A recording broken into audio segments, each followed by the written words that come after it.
Всем привет, меня зовут Михаил, это мой Mark II. Проделана с ним огромная работа, решили мы заснять обзор. После полного восстановления кузова покрасили, обклеили винилом. Ну и решил я рассказать, показать вообще спек-лист мотора, так как много народу интересовалось в комментариях, что у меня под капотом. Посмотрим.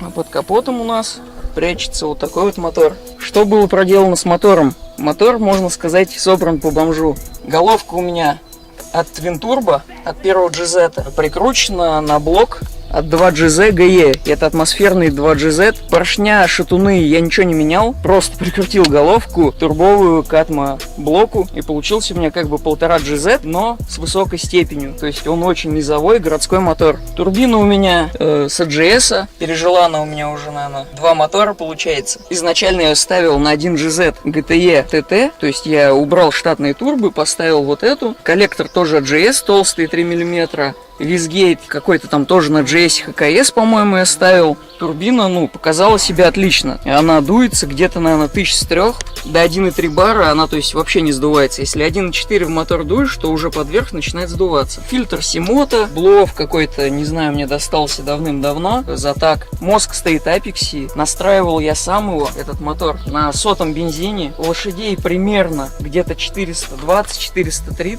Но момент здесь очень хороший за степени. Радиатор GS, по-моему, 55 мм.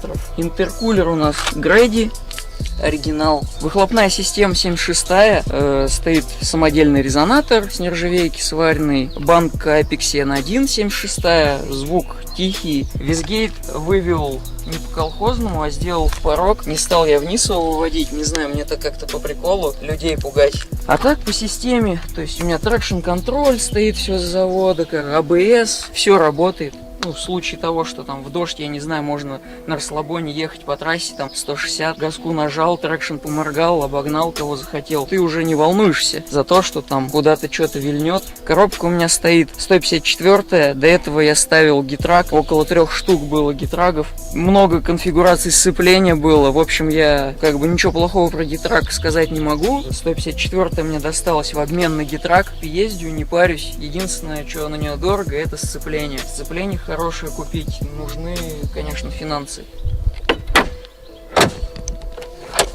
Спереди у меня стоят тормоза Цельсиор 20. Диски сами доработали, сделали насечки. Для того, чтобы вроде как бы улучшить качество тормозов. Потому что 20-й Цельсиор это не супер тормоза, это просто дешевые тормоза, но лучше штатных. По подвеске у меня, давайте сейчас выверну руль, покажу.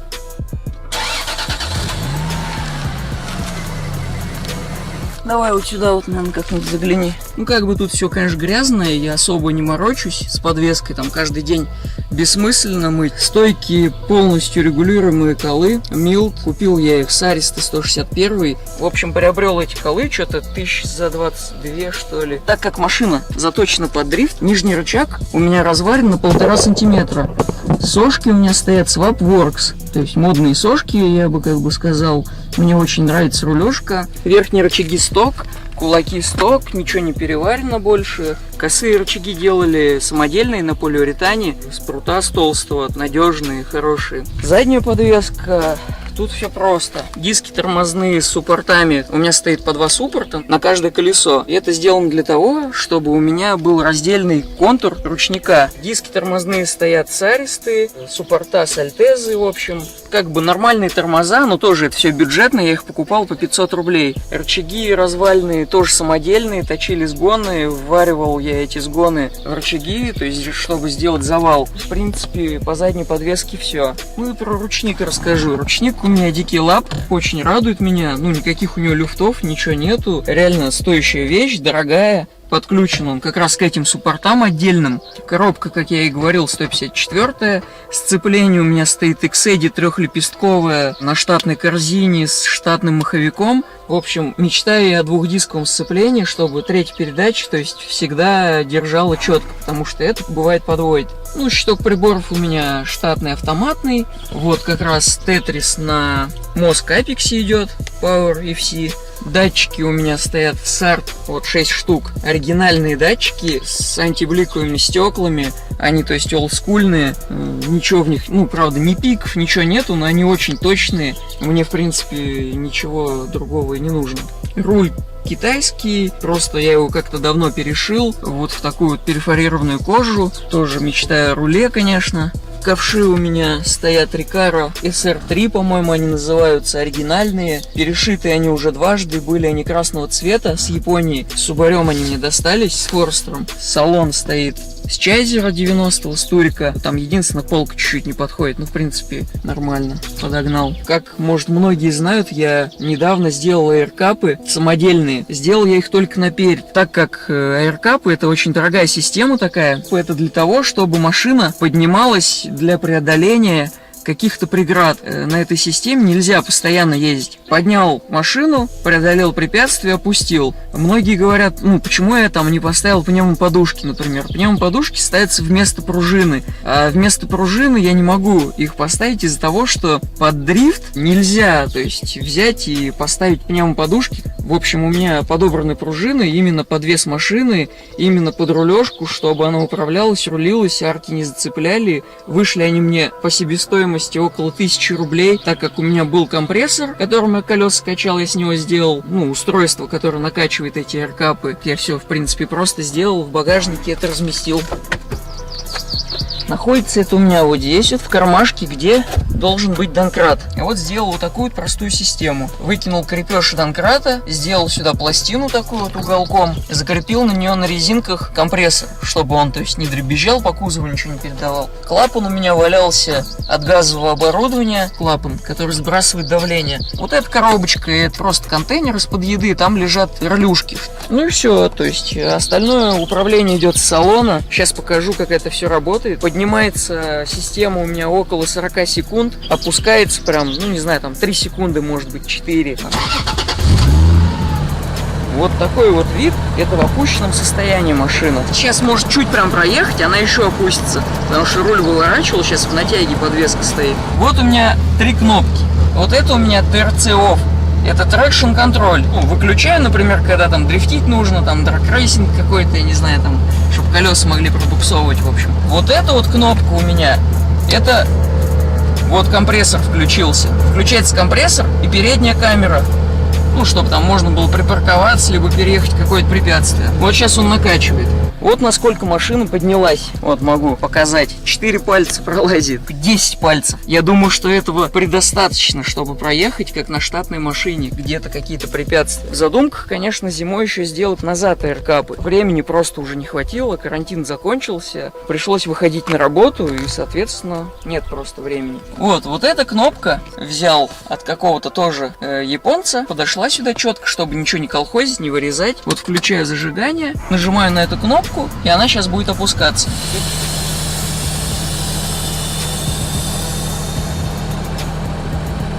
В общем, система аэркапов, вот этот стакан зеленый, я не знаю, вам видно, не видно, изготавливали мы сами с трубы с обычной, сверху заглушку точили, внутри поршень с капролана, резиночки какие-то там подбирали с фильтров, по-моему, от BMW. Система эта такова, что когда машина опущена, у меня есть ход штока в стойке.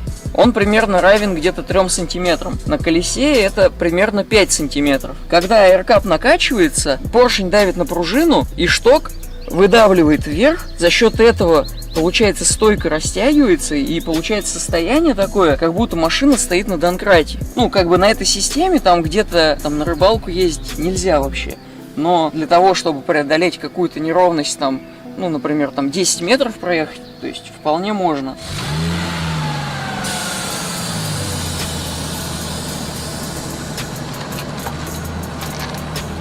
А теперь я расскажу про кузов. Кузов 94 года, LX, дизель. Отъездил где-то примерно полгода. Он там масло жрал, мотор поставил атмосферный, затем вот этот турбовый, и потом на сингл перешел. Кузов спустя, не знаю, там лет 7, наверное, я вот восстановил. Полностью покрасили, отпескостроили места, где была там коррозия. Покрасили уже не акриловой краской, а база под лаком. И вновь обклеил машину, как она и была у меня. Пленка до этого продержалась около 5 лет. Она полируется, растворителем она не растворяется. В общем, пленка отличная, белый цвет мне нравится. Пороги приобрел. Парень есть, в общем, во Владивостоке, по-моему, он занимается. Пороги его производства, Nexa, у него ник. В общем, они мне очень понравились. Задний бампер, это все мой тот же старый, вот ему уже там, не знаю, там лет 6. Это BN Sport, как бы заводское изделие. Подгонял я его в вот этих местах, чтобы он без клепок, без всего, то есть держался вот здесь, ровненько все было.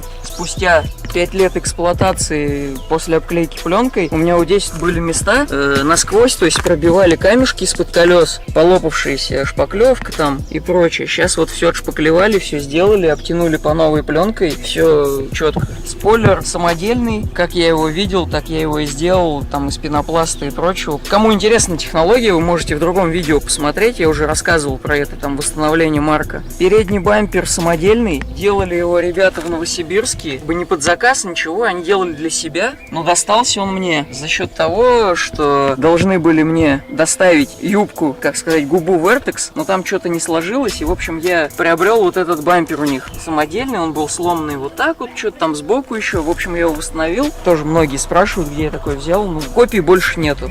Передние крылья стоковые, раскатаны они максимально. Тоже вы можете в предыдущих сериях посмотреть восстановление марка.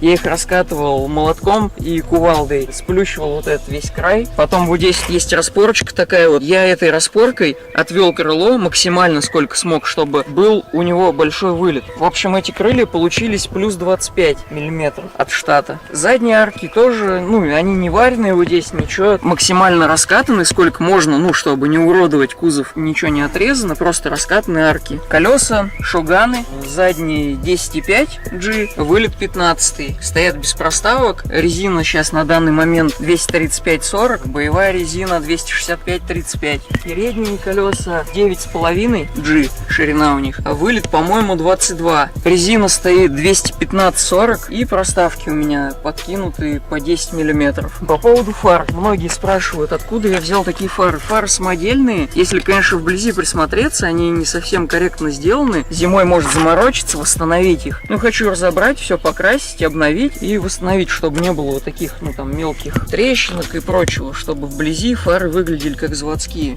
Капот BN Sport, производство Ober, в принципе, нормального качества. Конечно, я его доделывал, мучился с ним, но я видел, что делают другие люди, то есть какое изделие они производят, и это, можно сказать, офигенный капот. Я вот здесь его наращивал, разрезал торец капота, вставлял стекловолокно, такую типа как опалубку с малярного скотча делал, и потом проливал эбоксидкой. Наращивал, потому что здесь был зазор примерно с пальца, а так в остальном, ну, нормальный капот, то есть он особо не бликует. Элероны тоже сам делал, сорок стекла с толстого гнул, вырезал, как я это все сам видел, вместе с вот этим сплиттером. Это все как бы единое целое, он меня во многом спасает. То ли я бы бампером задевал, а то ли я сплиттером задеваю. Сплиттер покрашен с вот этими элеронами антигравием, сверху матовой черной краской. Поцарапал его, снял, подкрасил и все, и дальше погнал. Ну и сейчас мы покажем замеры 0-100, 100-200. Купила себе прибор специально, чтобы настраивать машину и видеть результаты.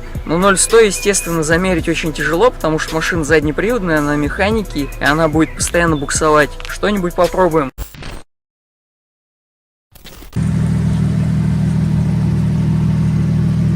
Сейчас попробуем замерить 0-100, 100-200. Вот такой вот приборчик я купил. Драги называется. Он очень точный. Подключается по блютусу к телефону на магните. Я сюда крепежу магничиваю вот так вот. Сейчас я немножко резину прогрею, для того, чтобы зацеп был хороший.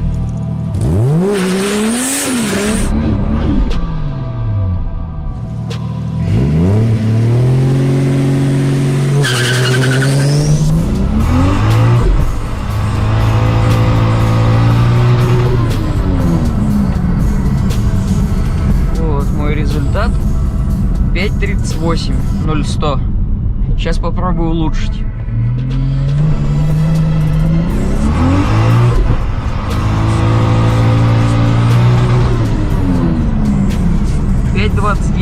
Если бы машина не буксовала, я думаю, что из 5 вполне реально выехать. на механике нужны либо слики, либо хорошие полуслики. Сейчас на данный момент резина лысая, ну так я ее, то есть с места трогаюсь без буста с 2500. Ну, в общем, 5.29 самый лучший результат. Но я думаю, неплохо. Для лысой резины это офигительно. Здравствуйте. Ну, заедем, Мишань? Не, сходу можно так, ну, хоть посмотреть разницу. Поедешь? Она вот 5.3 едет прям стабильно, и все нафиг. И дальше буксует, подлюка. Я ж вообще загорелся этой спущенной. Что, схода? Не, ну сходу, но если Люха хотел. Да что с тобой эти там надувы инерционные, фигонные, ну тебя нафиг. Попробуем сейчас с мотиком заехать, может что-то получится. Ну так хотя бы посмотреть разницу, как он едет 100-200. Включил драги, посмотрим как раз 100-200 сколько едет сейчас.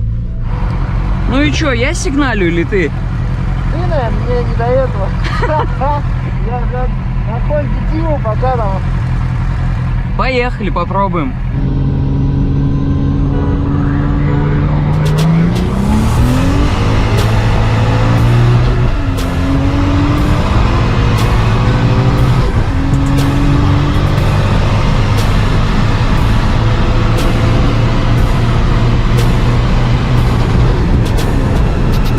Не намного уходит, конечно, подрыв у него намного резче, но все равно, то есть для мотика я думал, что мотик намного быстрее будет, при том, что Марк весит сейчас тонну 600 со мной, да даже больше, сейчас почти полбака бенза.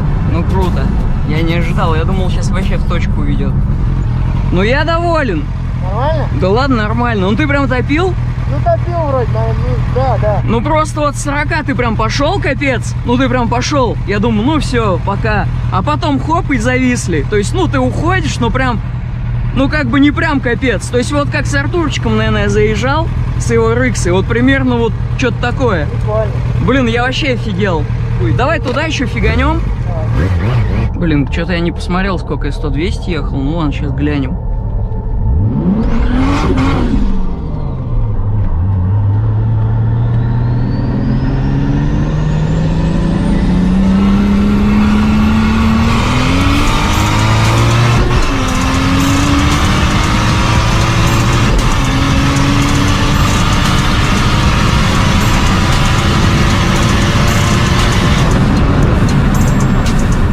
Круто. Сейчас попробуем с другим мотиком. Давай сейчас это, попробуем до туда прям прокатимся, ну может сотки. Ну так, ну чисто ради интереса. Но мне кажется, у меня, конечно, вообще не подхватит так быстро. У меня тоже сотки туда, ну может.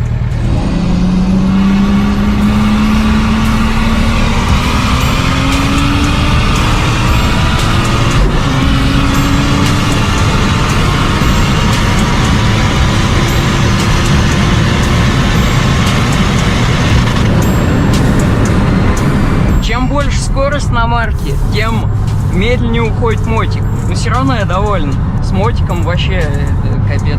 Мы сейчас отъехали 100-200, 10.68. А лучше у меня 9.4. Уже тачка загрелась. Где-то за 250 уехал, говорит, хорош нахуй. И вот говорю, чем быстрее я разгоняюсь, тем ты медленнее уходишь. Понятное дело. Она же, блядь, я не 120 лошадей. Ну да. Ништяк. Все равно круто. Ну что-то снимается, ну, наверное. Что, давай, Михал.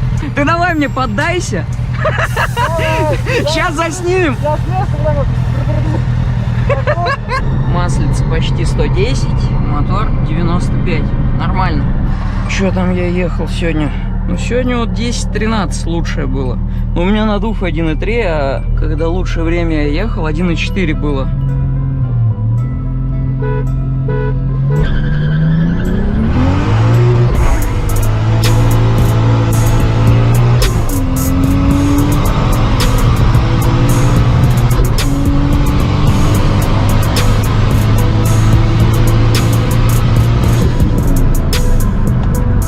То 200, 10, 21. Попробуем сходу.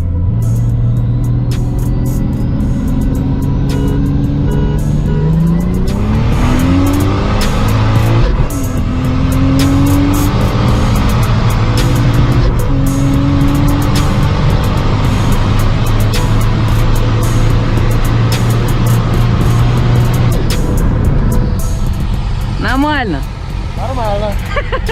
Уходит хорошо. Не, ну уходит. Но я бы не сказал, что прям намного лучше. Я Ну, до 18 не кручу, если 18 крутить еще больше.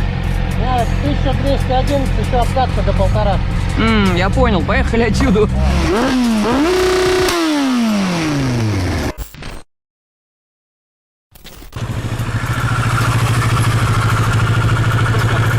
Попробуем оттуда с 40.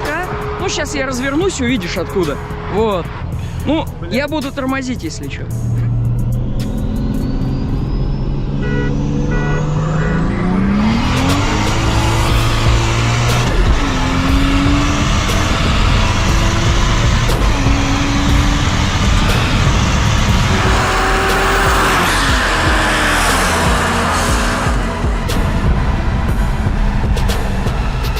Че, сейчас разгоняемся до 40, сигналю опять так. Давай.